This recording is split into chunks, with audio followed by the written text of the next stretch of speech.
ሰላም ጤና ይስጥልኝ ውድ የቻናሌ ቤተሰቦች እለቱን አዳዲስ መረጃ ይዤላችሁ መጥቻለሁ ማለት ነው። ተከታተሉኝ በአክብሮት ጋበዝኳችሁ። በደቡብ ጎንደር ዞን በፎገራ ወረዳ በርካታ የጽንፈኛው የፋኖ አባላት የመንግስትን የሰላም ጥሪ ተቀብለው ገብተዋል ማለት ነው። እንዲሁም በሰሜን ሸዋ ዞን በሞረትና ጅሩ ወረዳ አንድ በኬላ ፍተሻ ላይ ለጽንፈኛው ሊደርስ የነበር እጅግ በርካታ ቁጥር ያለው መድኃኒት በቁጥጥር ስር ውሏል ማለት ነው። እንዲሁም ዛሬ ከሃዲ ህወሓት በሰሜን እዝ ላይ የፈጸመው ድርጊት መላው ሰራዊቱና የኢትዮጵያን ህዝብ ያሳዘነና አንገት ያስደፋ ድርጊት በመሆኑ መቼም የትም እንዳይደገም አንረሳውም ሲሉ ፊልድ ማርሻል ብርሃኑ ጁላ መልእክታቸውን አስተላልፈዋል። ወደ ዝርዝር መረጃው ምናልፍ ነው የሚሆነው። አብራችሁ እንድትቆዩ በአክብሮት በድጋሜ ጋበዝኳችሁ ማለት ነው። የፌዴሪ ጦር ኃይሎች ጠቅላይ ኢታማዦር ሹም ፊልድ ማርሻል ብርሃኑ ጁላ የሰሜን እዝ ዝክረ ሰማዕታት ለመዘከር በተዘጋጀው መታሰቢያ ስነ ስርዓት ላይ ተገኝቶ ባስተላለፉት መልእክት ሰራዊቱ ከየትኛውም አቅጣጫ በየትኛውም ጊዜ በልማታችን በሰላማችንና ብሔራዊ ጥቅማችን ላይ ሊቃጣ የሚችል ማንኛውንም ጥቃት ለመከላከል ዝግጁ መሆኑን ገልጸዋል። ከሃዲ ህወሓት መከላከያ ሰራዊት ለሀገሩ ክብር የከፈለውን መስዋዕትነት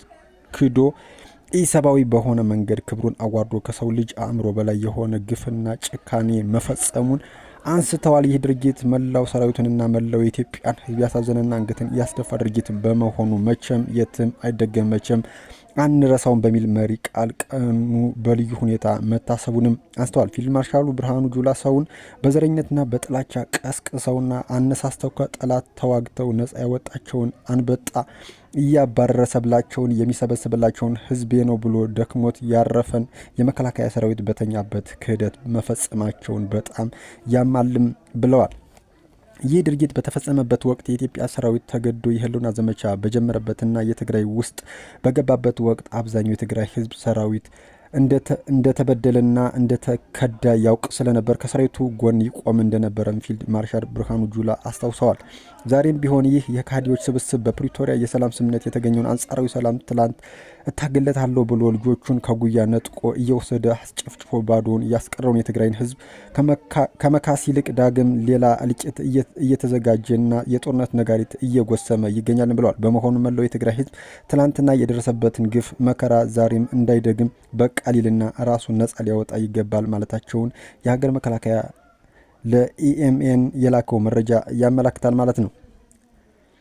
እንዲሁም ታጥቀው በጫካ ሲንቀሳቀሱ የነበሩ የቡድኑ አባላት የሰላምን አማራጭ ተቀብለው መግባታቸውም ተሰምቷል። በደቡብ ጎንደር ዞን በፎገራ ወረዳ ባለንበርና ወጁ አካባቢ ሲንቀሳቀሱ የነበሩ የታጠቁ ቡድኑ አባላት የመንግስትን የሰላም ጥሪ ተቀብለው የገቡ ሲሆን የዞኑ ከፍተኛ አመራሮች፣ የጸጥታ ተቋማት ኃላፊዎችና የአድማ መከላከል አመራሮች አቀባበልም አድርገውላቸዋል። ከኢትዮጵያ ታሪካዊ ጠላቶች ጎን ተሰልፈን ህዝባችን አንዋጋም ያሉት በአርበኛ ጌታሁን ሙጬ ወይም ጫካ ይመሩ የነበሩ 12 የቡድኑ አባላት የሰላምን አማራጭ ተቀብለው እጃቸውን ለህዝብ ሰላም ሰጥተዋል። የውጭ ባዕዳንና የውስጥ ባንዳዎች ተላላኪ ልንሆን አንችልም። ስለሆነ በቀጣይ ህዝባችን ለበደልነው ጥፋት ለመካስም ዝግጁ ነን ብለዋል። 2 ብሬን፣ 1 የቃታ መሳሪያና 7 ክላሽ በመያዝ ከነሙሉ ትጥቃቸው የገቡት የታጣቂ ቡድኑ አባላት የጦር መሳሪያዎቻቸውን ለደቡብ ጎንደር ዞን ከፍተኛ አመራሮችና ለአድማ መከላከል አመራሮች አስረክበዋል። በአቀባበሉም የደቡብ ጎንደር ዞን ከፍተኛ አመራሮች፣ የጸጥታ ተቋማት ኃላፊዎችና የአድማ መከላከል አመራሮችም ተገኝተዋል ማለት ነው። እጅግ እናመሰግናለን።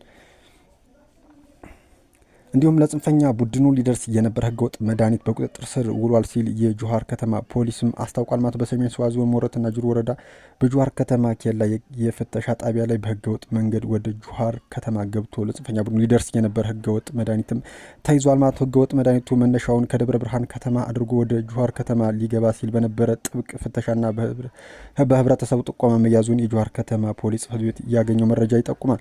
ህገወጥ መድኃኒቶች ልዩ ልዩ አይነት ያላቸው የመድኃኒት አይነቶች በህገወጥ መንገድ ተገዝተው ለጽንፈኛ ቡድን ሊያቀርብ እንደነበር በቁጥጥር ስር የዋለው ህገወጥ አዘዋሪም አንስቷል። የከተማ ፖሊስ ይህን መሰል ህገወጥ የንግድ እንቅስቃሴዎችን ለማስቆምና ለመከላከል ጥብቅ ጥበቃና ቁጥጥር እያደረገ መሆኑንም አስረድተዋል። ፖሊስ በቀጣይ ህገወጥ መድኃኒቶችን መነሻና የወንጀል ተባባሪዎችን በመለየት ለፍርድ ለማቅረብ እንደሚሰራም ተነስቷል። ማህበረሰቡ በቀጣይ ህገወጥና ለማህበረሰቡ ጤና አስጊ የሆኑ መድኃኒቶችንም ሲንቀሳቀሱ ለፖሊስ በመጠቆም የድርሻውን እንዲወጣ ሲሉም አሳስበዋል ማለት ነው። ሰራዊቱ ከየትኛውም አቅጣጫ በየትኛውም ጊዜ በልማታችን በሰላማችንና በብሔራዊ ጥቅማችን ላይ ሊቃጣ የሚችለውን የማንኛውም የጥቃትን ለመከላከል ዝግጁ ነው ሲል የፌዴሪ ጦር ኃይሎች ጠቅላይ ኢታማዦር ሹም ፊልድ ማርሻል ብርሃኑ ጁላ እንደተናገሩ ድጋሚ ማስታወስ ፈልጋለሁ። ፊልድ ማርሻል ይህንን የገለጹ የሰሜንን ሰማዕትነት ለመዘከር በተዘጋጀው እንግዲህ የመታሰቢያ ንግግር ነው ማለት ነው። ጥቅምት 24 ቀን 2013 ዓ.ም ጥቃት መቼም አንረሳውም በሚል መሪ ቃል መታሰቡን ያነሱት ፊልድ ማርሻል ብርሃኑ ቀኑ መቼም የትም አይደገምም ለማሰብ መሆኑንም ተናግረዋል። ኢትዮጵያ ከዚህ ቀን በፊት የድል ቀን እንጂ የክህደት ቀን አክብራ አታውቅም ነበር ያሉት ኢታማዦር ሹሙ ድርጊቱን በጣም የሚያምነው ሲሉም ገልጸዋል።